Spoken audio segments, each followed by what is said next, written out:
Hi, എല്ലാവർക്കും നമസ്കാരം. നമ്മളിന്നിപ്പോൾ ഇവിടെ വന്നിരിക്കുന്നത് ഒരു മെന്റലിസം എന്ന് പറഞ്ഞ ഒരു പരിപാടിയാണ് നമ്മളിവിടെ അവതരിപ്പിക്കാൻ പോകുന്നത്. മെന്റലിസത്തിൽ നമുക്ക് മൈൻഡ് റീഡിംഗ് എന്ന് പറഞ്ഞ സംഭവമുണ്ട്.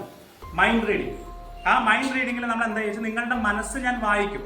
ആ മനസ്സ് വായിക്കാൻ വേണ്ടിയിട്ട് ഞാൻ എന്ത് ചെയ്യും, ഒരു ചെറിയ ശ്രമം നടത്തി നോക്കണം. അപ്പോൾ ആ ശ്രമത്തിൽ നമുക്ക് ശരിയാവും നോക്കാം. അപ്പോൾ മൈൻഡ് റീഡിങ് ചെയ്യാൻ വേണ്ടിയിട്ട് ഞാനിപ്പോൾ ഒരാളെ ക്ഷണിക്കുകയാണ്. സൗരവ് വരും. ഹായ് സൗരവ്, നമസ്കാരം. യെസ്, സൗരവിനെ കൊണ്ട് ഞാൻ മൈൻഡ് ഒന്ന് റീഡ് ചെയ്ത് നോക്കണം. സൗരവിന്റെ മൈൻഡ് ഞാനൊന്ന് റീഡ് ചെയ്ത് നോക്കണം. ആ റീഡ് ചെയ്യുന്ന സമയത്ത് നമുക്ക് മൈൻഡ് റീഡ് ചെയ്തിട്ട് മൈൻഡിന്റെ ഉള്ളിലത്തെ കാര്യങ്ങൾ എടുക്കാൻ പറ്റുമെന്നൊരു ശ്രമം നടത്തി നോക്കണം. അപ്പൊ ഇത് മെന്റലിസത്തിന്റെ ഭാഗമായിട്ട് ചെയ്യുന്ന ഒരു കോഴ്സാണ് ഞാൻ ഈ കോഴ്സ് ചെയ്യുന്നത്. ഞാൻ തിരുവനന്തപുരത്ത് ഒരു അരുൺ സാർ ഉണ്ട്. ആ സാറിന്റെ കീഴിലാണ് ഞാൻ എന്ത് ചെയ്യുന്നത്, മെന്റലിസം എന്ന് പറഞ്ഞ കോഴ്സ് ചെയ്യുന്നത്. അപ്പൊ അതിന്റെ ഭാഗമായിട്ടാണ് എന്റെ കയ്യിലൊന്ന് ജസ്റ്റ് തുടങ്ങും. എന്തിനാ വെച്ചാൽ സൗരവിന്റെ മനസ്സിലുള്ള ആ പേര് എന്റെ കയ്യിലേക്ക് കൊണ്ടുവരികയാണ് ഞാൻ. ഓക്കെ, അപ്പൊ ഞാനൊരു ശ്രമം നടത്തി നോക്കണം. ഓക്കെ,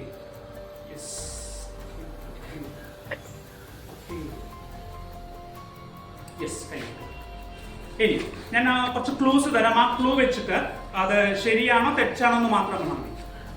സൗരവ് വിചാരിച്ച വ്യക്തിയുടെ പേരില് 5 അക്ഷരങ്ങളാണ്. ശരിയാണോ തെറ്റാണോ? തെറ്റാണ്.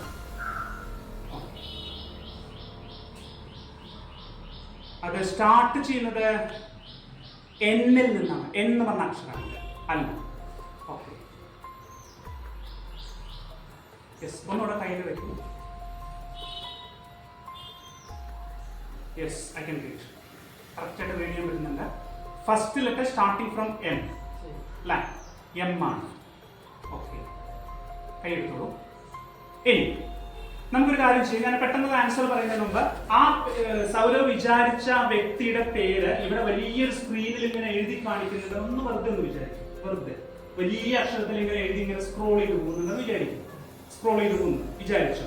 യെസ്, ഇനി ആ വ്യക്തിനെ ഏറ്റവും അവസാനം കണ്ട മൊമെന്റ് ഒന്ന് വെറുതെ ഒന്ന് മനസ്സിലാലോചിക്കുന്നത്. ആലോചിച്ചു. യെസ്, ആ വ്യക്തിയാണ് സൗരവിനെ സംബന്ധിച്ച് ഏറ്റവും ഇഷ്ടപ്പെട്ട ഒരു വ്യക്തി അല്ലേ? അപ്പൊ ആ വ്യക്തിനെ മനസ്സിൽ വിചാരിച്ചു, അവിടെ നിന്ന് സ്ക്രോൾ ചെയ്ത് പോകുന്ന പോലെ കണ്ടു. ഇനി അവിടെ ആ സ്ക്രീനിൽ ആ വ്യക്തി ഇങ്ങനെ നോക്കിയിട്ട് സൗരവനോട് ഇങ്ങനെ ഹായ് പറയണ്ടെന്ന് വിചാരിച്ചു. ഹായ് പറയും. Okay, yes. അപ്പം ഹായ് മാധവ്, കം ഓൺ. ശരിയാണ്. Okay, thank you.